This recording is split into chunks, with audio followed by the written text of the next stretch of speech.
नमस्कार, स्वागत है आप सभी का एडेड जूनियर शिक्षक भर्ती को लेकर के आज की संपूर्ण अपडेट शिक्षा निदेशालय या फिर SCERT निषादगंज लखनऊ ज्ञापन कार्यक्रम का और साथ ही साथ आज कोर्ट में होने वाली सुनवाई की अपडेट।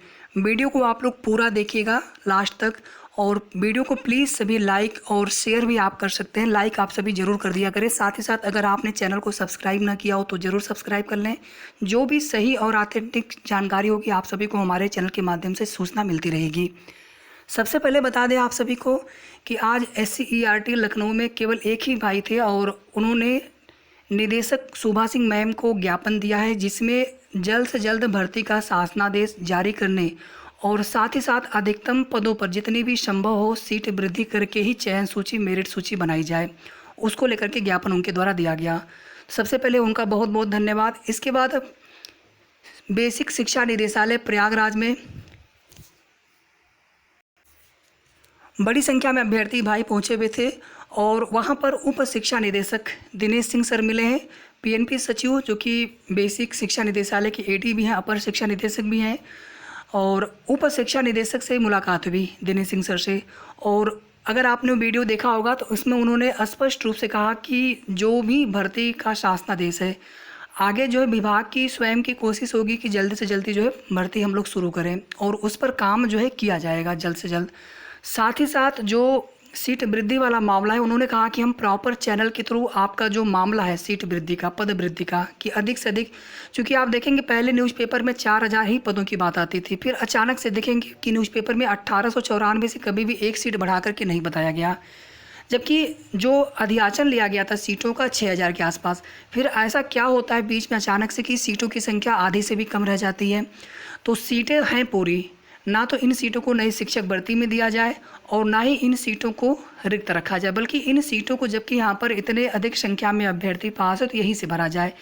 और इसको लेकर के पूरा ज्ञापन, पूरा शासनादेश, न्यूज़पेपर की कटिंग आदि सभी चीज़ें एक ज्ञापन के रूप में उनको दिया गया उप शिक्षा निदेशक दिनेश सर को, और उनकी तरफ से पूरा आश्वासन मिला है।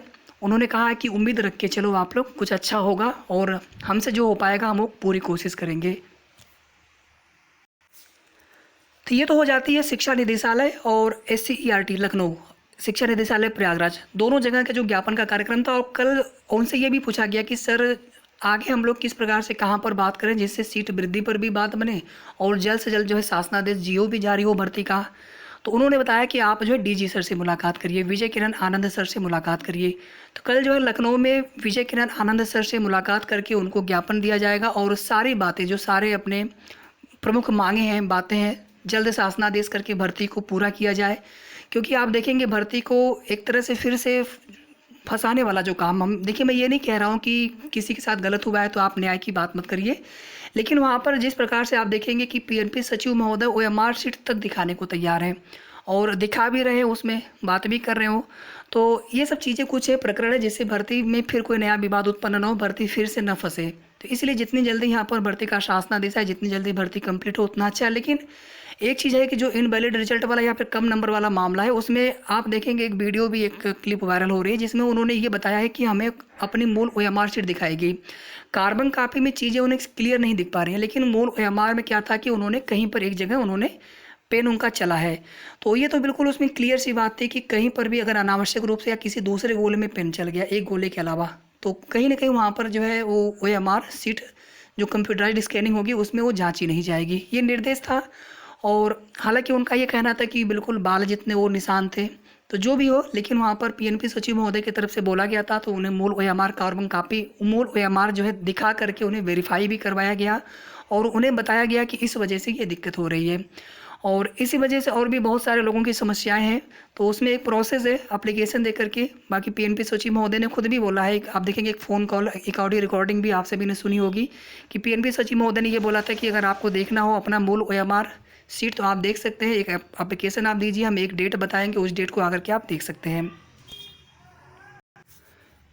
तो इन्हीं सब बिंदुओं को ध्यान में रखते हुए जितनी जल्दी भर्ती का शासनादेश आ जाए उतना अच्छा है। भर्ती का शासनादेश आ जाएगा तो कम से कम सारी चीज़ें स्पष्ट हो जाएंगी, फिर भर्ती आगे बढ़ेगी उसके बाद। और जब तक शासनादेश, जब तक GO, जब तक गवर्नमेंट ऑर्डर नहीं आ जाता है, कुछ लोग GO का फुल फॉर्म पूछे थे, GO क्या, तो GO का मतलब है गवर्नमेंट ऑर्डर, शासनादेश, उसी को शासनादेश कहते हैं, उसी को GO कहिए संक्षेप में आप।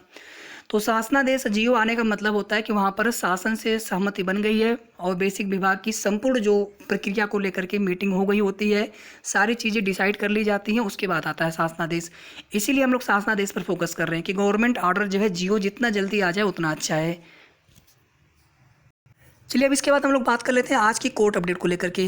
जैसा कि हमने आपको दोपहर में बता दिया था कि कोर्ट नंबर 33 में जस्टिस आशुतोष श्रीवास्तव सर की जो बेंच है वो नहीं बैठी है। उसमें आप देखेंगे हमने दिखाया भी था आपको लाइव डिस्प्ले बोर्ड कि कोर्ट नॉट इन सेशन लिखा हुआ रहा था, मतलब उस बेंच में सुनवाई नहीं हो रही थी।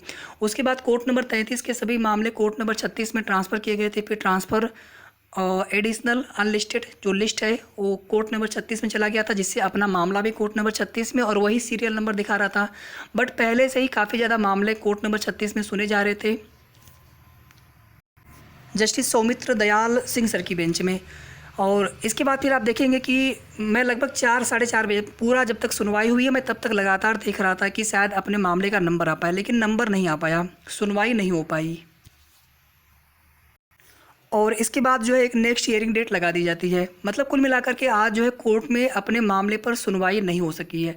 अगर मामले पर सुनवाई होती तो उसके बाद फिर ये देखा जाता कि मामला निस्तारित हुआ कि नहीं हुआ, क्योंकि मामले पर सुनवाई ही नहीं हो सकी। और चूँकि ये मामला ऐसा था कि बेंच बदलाव होने की वजह से भी जो है मामले को लिस्टेड नहीं करवाया जा सका। अदरवाइज़ अगर सेम बेंच होता, पिछली बार तो 97 था सीरियल नंबर, सुनवाई हो गई थी। इस बार तो 40 ही था सीरियल नंबर एडिशनल में, तो सुनवाई तो 100% होती। बट यहाँ पे जस्टिस आशुतोष श्रीवास्तव, अब देखिए जस्टिस आशुतोष श्रीवास्तव सर की बेंच कल भी है उनकी, आज उनकी बेंच नहीं थी। हालांकि आज के लिए कॉज लिस्ट में मामला लिस्टेड था उन्हीं की बेंच में, बट उनकी बेंच आज नहीं बैठी थी। एक बार यहाँ पर केस स्टेटस देख लेते हैं आज की सुनवाई का।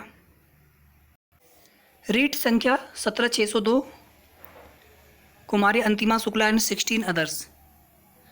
This case is likely to be listed on 17th September 2022. अगर 17 को देखा जाए तो 17 को जो है 3rd सैटरडे है। अब देखिए 17 को सुनवाई हो पाती है या फिर उसके बाद नेक्स्ट वीक में चला जाता है या फिर 17 से पहले सुनवाई हो जाती है। तो 17 को मामला जो है यहाँ पे लगा हुआ है। 17 सितंबर को शनिवार है, सैटरडे है, 3rd सैटरडे है। तो अभी ये डेट फिक्स नहीं है। अगर ये मामला आज निस्तारित हो गया होता तो बहुत अच्छा था। उसके बाद फिर हम लोग केवल भर्ती शासनादेश पर फोकस करते। खैर रिजल्ट आ चुका है और सबका रिजल्ट आया हुआ है, जो याची है उनका भी रिजल्ट आया हुआ है, तो बहुत ज़्यादा इसकी वजह से अब भर्ती में कोई दिक्कत नहीं होनी चाहिए। बट जो एक रिलीफ मिली हुई है याचियों को, जब तक कि मामला डिस्पोज्ड नहीं उस पर आ जाता है स्टेटस, तब तक जो है चयन प्रक्रिया नहीं की जा सकती है। बाकी शासनादेश आ सकता है, भर्ती में ऑनलाइन आवेदन वगैरह प्रोसेस शुरू हो सकता है, बट जो है लास्ट जो काउंसलिंग नियुक्ति है वो नहीं की जा सकती है। तो पहले एक बार शासनादेश तो आए, उसके बाद फिर मामला कोर्ट से फाइनल हो ही जाना चाहिए। अब तो कोई दिक्कत होना नहीं चाहिए। अगर आज सुनवाई हुई है तो आज मामला फाइनल हो जाता। तो ये कुल मिलाकर के एडेड जूनियर शिक्षक भर्ती को लेकर के महत्वपूर्ण अपडेट थी। आगे की जो भी सही और ऑथेंटिक जानकारी मिलेगी, पूरी संपूर्ण अपडेट आप सभी को इसी प्रकार से हमारे चैनल के माध्यम से मिलती रहेगी। वीडियो को आप सभी प्लीज़ लाइक ज़रूर कर दिया करें। धन्यवाद।